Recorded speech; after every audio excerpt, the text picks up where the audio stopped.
Hello বন্ধুরা, কেমন আছেন সবাই? আমরা তো দারুণ আছি। আজকে রান্না করব এঁচোড়। প্রথমে আলুগুলোকে ভেজে নেব।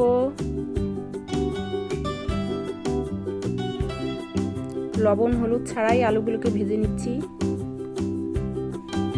আলুগুলো ভাজা হয়ে গেছে, এখন ফোড়ন দিলাম, পাঁচফোড়ন, তেজপাতা, পেঁয়াজগুলো দিয়ে দিছি, রসুন আদা বাটাগুলো দিয়ে দিলাম। এখন ভালো করে একটু কষে নিব। এখন দিয়ে দিলাম হলুদ গুঁড়া, শুকনো মরিচের গুঁড়া, সবগুলো মশলাকে ভালোভাবে কষিয়ে নেব।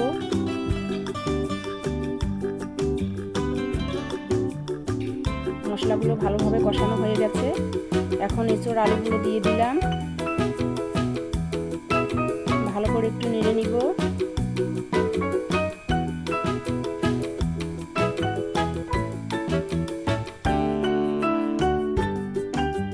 এখন দিয়ে দিব লবণ,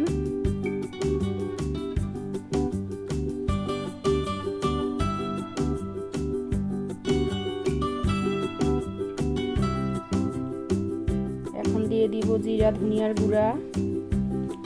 এঁচোড়গুলোকে ভালো করে কষে নিব।